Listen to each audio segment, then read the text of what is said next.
In the annals of Roman history, few figures have sparked as much controversy and fascination as Marcus Aurelius Antoninus Augustus, known to history as Elagabalus.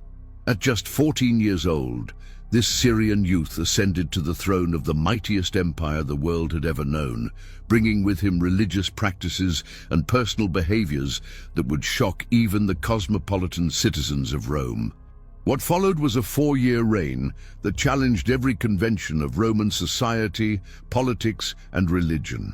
The story of Elagabalus is not merely one of imperial excess or youthful folly.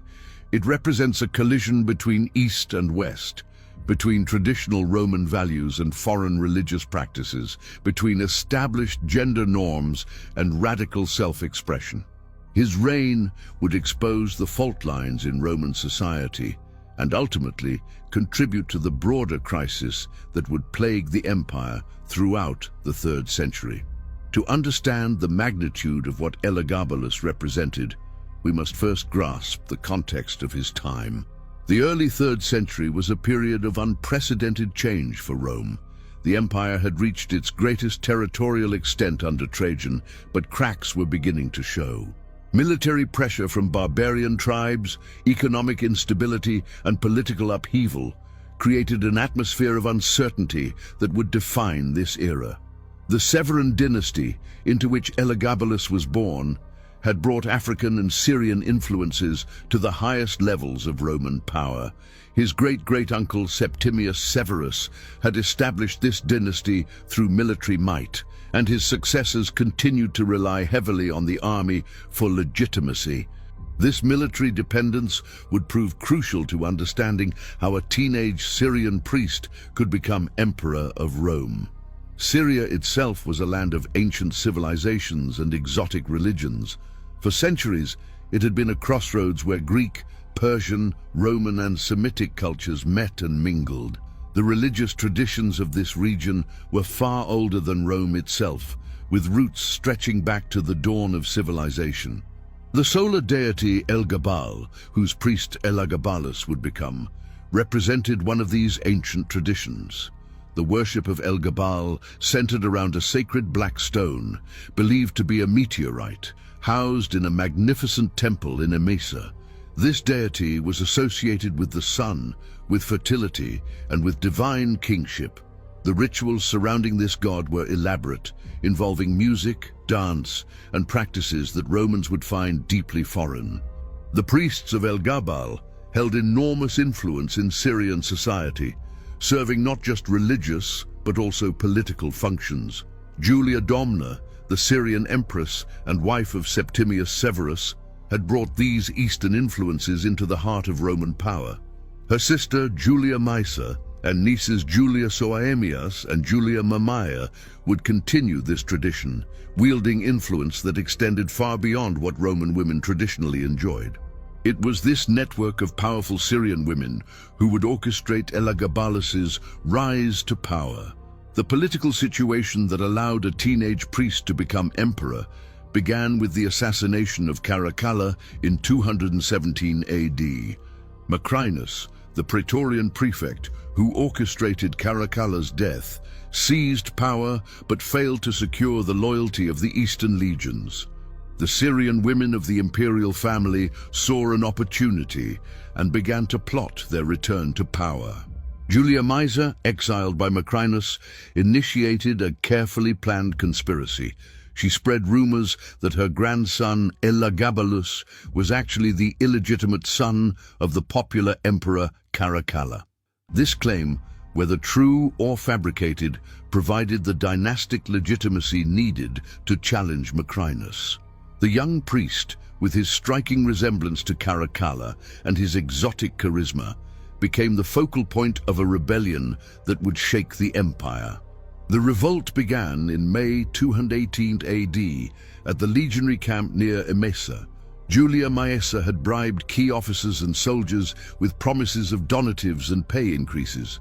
When Elagabalus appeared before the 3rd Gallic Legion, wearing the purple and claiming to be Caracalla's son, the soldiers acclaimed him emperor. The rebellion spread rapidly through the eastern provinces as news of the young emperor's claimed parentage and generous promises reached other legions. Macrinus, caught off guard by the speed of the revolt, attempted to suppress it militarily. However, his forces were decisively defeated at the Battle of Antioch in June 218 AD. The emperor, who had thought himself secure, found his support evaporating as legion after legion declared for the teenage claimant. Macrinus fled toward Rome, but was captured and executed before he could reach the capital. The victory at Antioch made Elagabalus, at age 14, the master of the Roman Empire. However, the true power lay with his grandmother Julia Maesa and mother Julia Soaemias, who had orchestrated his rise. These women understood that maintaining power would require carefully managing both the army and the Roman Senate. What they perhaps did not anticipate was how their young puppet would develop his own agenda. The journey from Syria to Rome took over a year, during which Elagabalus consolidated his power and began to reveal his true character. Unlike previous boy emperors who had been content to let regents rule in their name, Elagabalus showed an early determination to exercise real authority. His first acts included executing supporters of Macrinus and appointing his own allies to key positions. During this transitional period, troubling reports began to reach Rome about the new emperor's behavior and intentions. Stories spread of his exotic religious practices, his unconventional appearance, and his plans to transform Roman religion. Traditional Romans, already suspicious of Eastern influences, began to worry about what this Syrian priest-emperor would bring to their city. The entry of Elagabalus into Rome in 219 AD marked the beginning of one of the most controversial reigns in Roman history. The young emperor arrived not as a traditional Roman general celebrating a triumph, but as an Eastern potentate surrounded by the trappings of Syrian royalty. His appearance alone shocked Roman sensibilities. He wore silk robes, elaborate makeup, and jewelry that no Roman man would be caught wearing. More alarming than his appearance was what he brought with him, the sacred black stone of Elagabalus. This meteorite, carefully transported from Emesa, was to be installed in a new temple on the Palatine Hill. For Romans, this represented an unprecedented act of religious revolution. Never before had a foreign deity been elevated to such prominence in the heart of their empire. The religious transformation that Elagabalus initiated went far beyond simply adding another god to the Roman pantheon. He proclaimed Elagabalus to be the supreme deity, superior to Jupiter himself. Traditional Roman gods were to be subordinated to this Syrian solar deity. The emperor himself would serve as the god's high priest, performing daily rituals that Romans found bizarre and disturbing. The rituals surrounding Elagabalus involved elements that violated Roman religious sensibilities. Sacred music, ecstatic dancing, and elaborate processions became daily occurrences in the capital. The emperor himself participated in these ceremonies, wearing full priestly regalia, including flowing robes and a jeweled crown. To conservative Romans, these displays represented a fundamental attack on their religious traditions. The sexual and gender aspects of these religious practices proved even more controversial.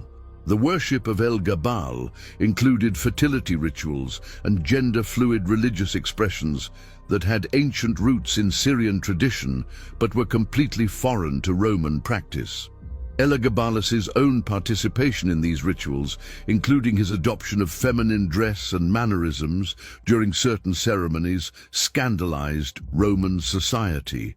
The emperor's personal relationships became a source of constant gossip and outrage. His marriage to Julia Paula, a respectable Roman noblewoman, lasted less than a year before he divorced her to marry Aquilia Severa, a Vestal virgin. This union violated one of Rome's most sacred taboos, as Vestal virgins were consecrated to the goddess Vesta and bound by vows of chastity. The marriage was seen as both sacrilege and an assault on Roman religious law. Even more shocking to Roman sensibilities were Elagabalus's relationships with men. Historical sources, particularly Cassius Dio and the Historia Augusta, describe his marriages to male partners, including his relationship with a charioteer named Heracles, and later with an athlete named Zoticus. These relationships were conducted with the full ceremony of marriage, with Elagabalus adopting the role of wife. The emperor's gender expression became increasingly fluid and controversial.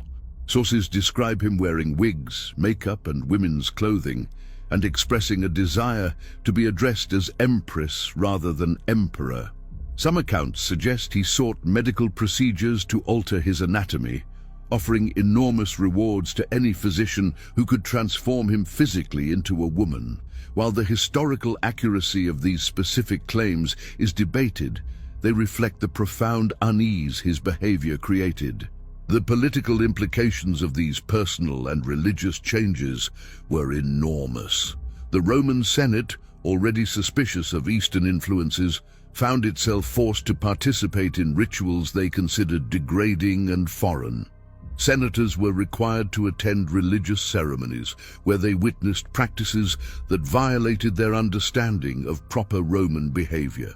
The emperor's disregard for Roman military traditions proved equally problematic.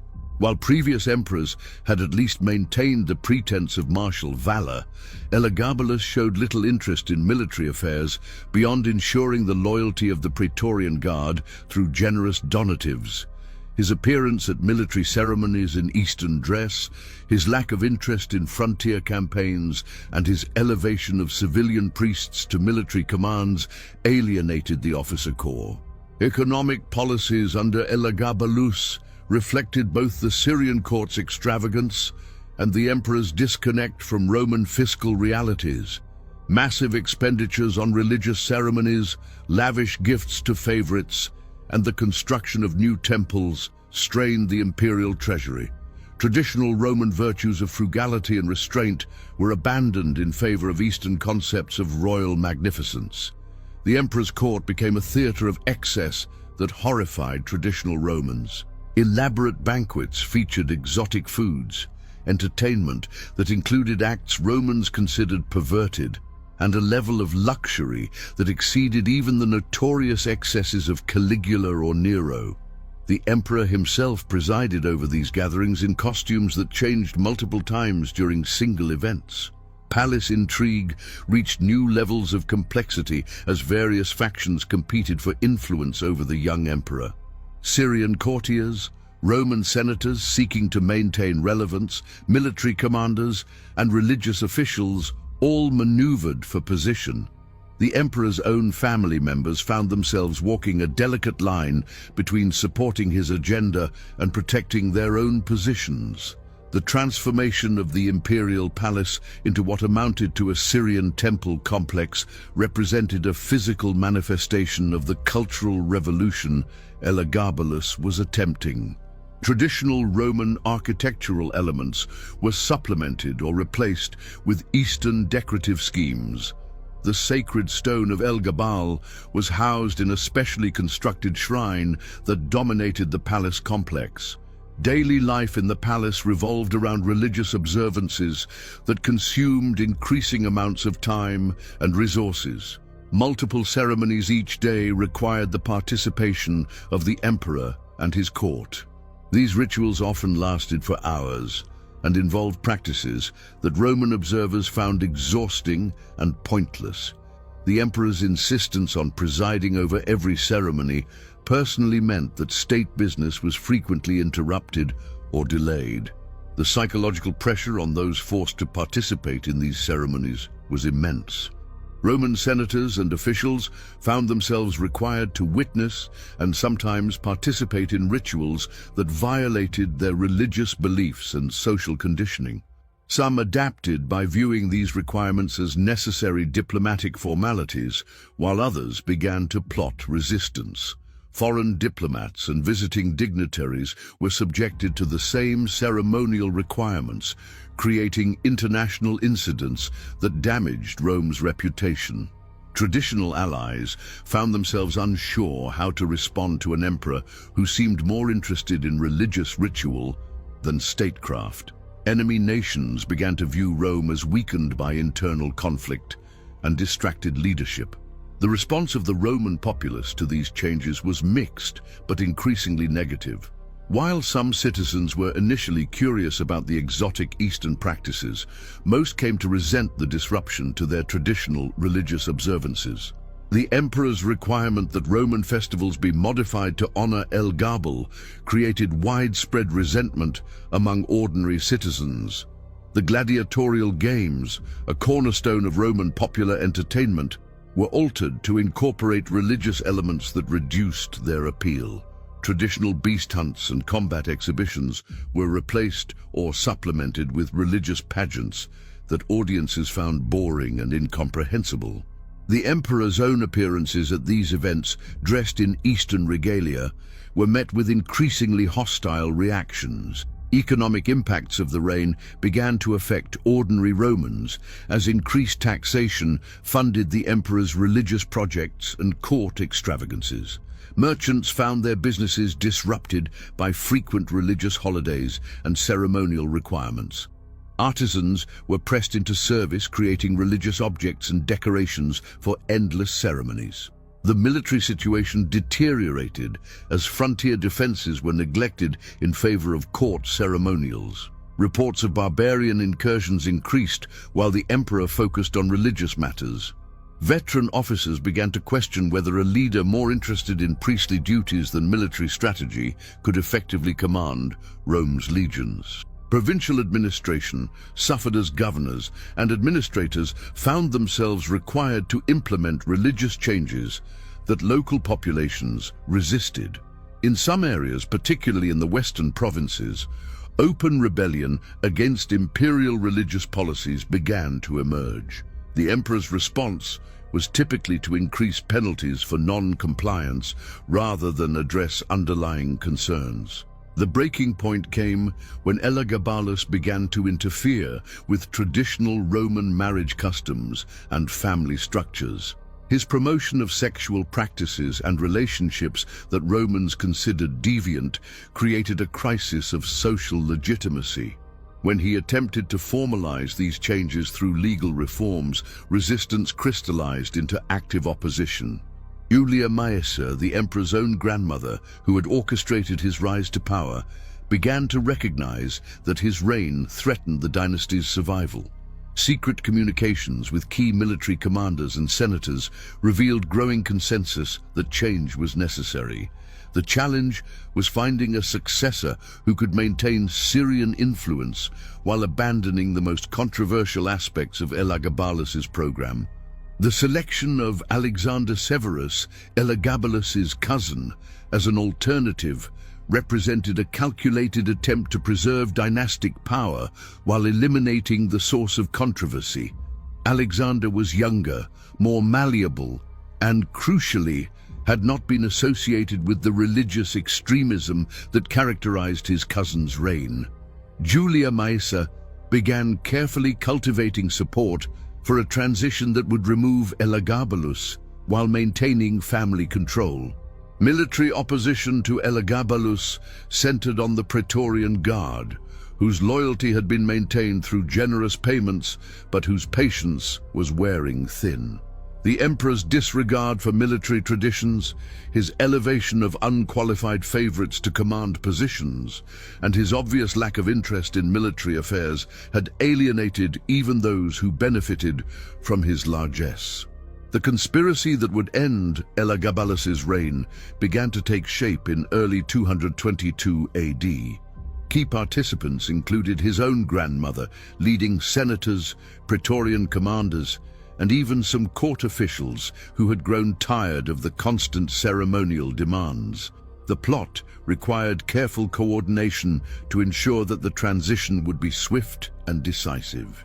The psychological state of the emperor himself had become increasingly unstable as opposition to his reign mounted. Historical sources describe episodes of paranoia, rage, and irrational behavior that suggested the pressure of ruling was taking a severe toll.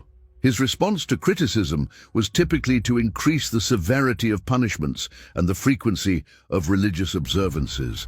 Warning signs of the coming crisis multiplied throughout the winter of 221–222 AD. The emperor's increasing isolation from traditional sources of support, combined with his apparent inability to recognize the depth of opposition to his policies, created a situation where violent change became almost inevitable. Even his closest supporters began to distance themselves as the political situation deteriorated. The actual assassination of Elagabalus occurred on March 11, 222 AD, during what should have been a routine ceremony at the Praetorian camp. The emperor had gone there with his cousin Alexander Severus to address the guards, unaware that the visit was part of a carefully orchestrated plot. When he arrived, he found himself facing guards who had already declared their support for Alexander. The scene that followed was both chaotic and brutal. Elagabalus attempted to assert his authority, but found that his usual commanding presence had no effect on soldiers who had made up their minds to remove him. His attempts to flee were futile, as the conspirators had prepared for every contingency. The young emperor, who had once commanded absolute obedience, was now powerless against the very forces that had brought him to power. The killing of Elagabalus was swift but thorough. Contemporary accounts describe how the 18-year-old emperor was struck down by multiple assailants, ensuring that there could be no possibility of survival. His mother, Julia Soaemias, who had accompanied him to the camp, met the same fate. The dynasty's Syrian faction was eliminated in a matter of minutes. The disposal of the bodies represented a final act of rejection of everything Elagabalus had represented. Rather than receiving the traditional cremation and burial accorded to Roman emperors, the corpses were dragged through the streets of Rome and eventually thrown into the Tiber River. This treatment, typically reserved for common criminals and traitors, sent a clear message about how history would judge his reign. The immediate aftermath of the assassination saw a systematic erasure of Elagabalus's religious and social innovations. The sacred stone of El-Gabal was returned to Syria. The temples dedicated to the Eastern deity were rededicated to traditional Roman gods, and the ceremonial requirements that had dominated court life were abandoned. Alexander Severus, guided by his mother Julia Mamaea and grandmother Julia Maesa, initiated a restoration of traditional Roman practices. The damnatio memoriae imposed on Elagabalus was comprehensive, but not entirely successful. While official records were altered and inscriptions changed, the memory of his reign persisted in historical accounts and popular memory. The very extremity of his innovations ensured that they would be remembered, even if only as examples of how not to govern Rome. The historical assessment of Elagabalus has evolved significantly over the centuries. Ancient historians like Cassius Dio and the authors of the Historia Augusta portrayed him as a monster of depravity whose reign represented everything wrong, with Eastern influence on Roman culture. Medieval chroniclers largely accepted this negative assessment, adding their own moral judgments about his sexual and religious behavior. Modern scholarship has attempted to separate historical fact from ancient prejudice, recognizing that much of what we know about Elagabalus comes from sources hostile to his reign. Contemporary historians acknowledge that Roman authors were predisposed to view Eastern practices as corrupt and effeminate, making it difficult to assess the emperor's actual innovations objectively. The question of Elagabalus's gender identity has attracted particular attention from modern scholars. Some historians argue that the ancient sources describe what would today be recognized as transgender identity, making Elagabalus potentially the first transgender ruler in recorded history. Others contend that his behavior should be understood within the context of Syrian religious practices rather than modern concepts of gender identity. The religious innovations attempted by Elagabalus represent an early example of the kind of syncretistic religious experimentation that would become more common in the later Roman Empire. His attempt to create a supreme solar deity, anticipating some aspects of the religious reforms later implemented by Constantine. However, his methods and timing made success impossible. The political lessons of Elagabalus's reign extend beyond questions of religious and social policy. His story illustrates the dangers of disconnection between rulers and the societies they govern. No matter how absolute a ruler's power may appear, it ultimately depends on the consent or acquiescence of key social groups. When that consent is withdrawn, even emperors are vulnerable. The role of the Syrian women in both elevating and destroying Elagabalus demonstrates the complex dynamics of power in the Roman imperial system. Julia Maeza's decision to sacrifice her grandson to preserve dynastic power shows how political calculation could override family loyalty. The successful transition to Alexander Severus proved that the conspiracy had been carefully planned to minimize disruption.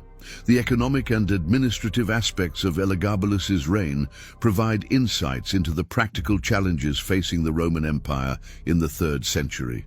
His extravagant spending and neglect of frontier defenses contributed to problems that would plague his successors. The empire's financial resources, while vast, were not unlimited, and fiscal irresponsibility had real consequences. The military dimension of the reign reveals the growing importance of the army in determining imperial succession.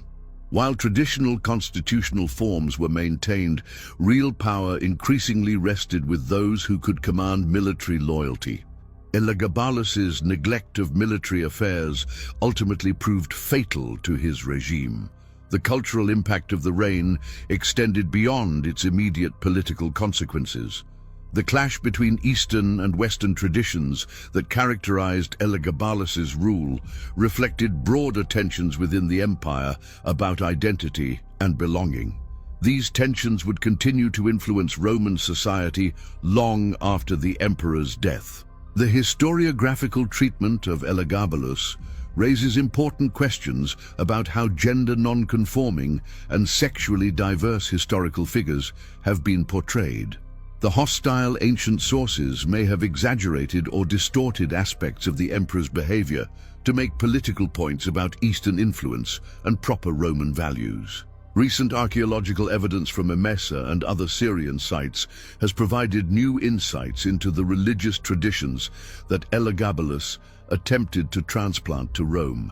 These findings suggest that his innovations were less bizarre from a Syrian perspective than Roman sources suggested, representing genuine religious practices rather than personal perversions. The psychological dimensions of Elagabalus's story continue to fascinate scholars and popular audiences. The pressures of absolute power on a teenager, combined with the cultural displacement of moving from Syria to Rome, created conditions that few individuals could have navigated successfully. His apparent inability to compromise or adapt to Roman expectations may reflect both personality traits and cultural conditioning. The legacy of Elagabalus in popular culture has been shaped largely by the sensational aspects of ancient accounts. From Renaissance paintings to modern novels and films, he has been portrayed as a symbol of decadence and sexual excess. These popular representations often tell us more about the societies that created them than about the historical emperor himself. The broader historical significance of the reign lies in what it reveals about the Roman Empire's capacity for change and adaptation. While Elagabalus's specific innovations were rejected, the empire would eventually undergo religious and cultural transformations that were almost as dramatic. His failure may have resulted more from poor timing and methods than from the impossibility of change itself. In the end, the story of Elagabalus serves as a powerful reminder of the complexities of historical interpretation and the dangers of absolute power. Whether viewed as a misunderstood innovator, a mentally disturbed teenager, or a symbol of Eastern corruption, he remains one of history's most fascinating and controversial figures. His brief reign illuminated tensions and possibilities within Roman society that would continue to influence the empire's development long after his violent death. The emperor, who sought to transform Rome according to his own vision, ultimately became a cautionary tale about the limits of imperial power and the importance of understanding the societies one seeks to govern. His legacy continues to provoke debate and reflection about power, identity, religion, and the nature of historical truth itself. In attempting to remake Rome in his own image, Elagabalus instead ensured his own destruction and created a historical puzzle that continues to challenge scholars and capture imaginations more than 18 centuries after his death.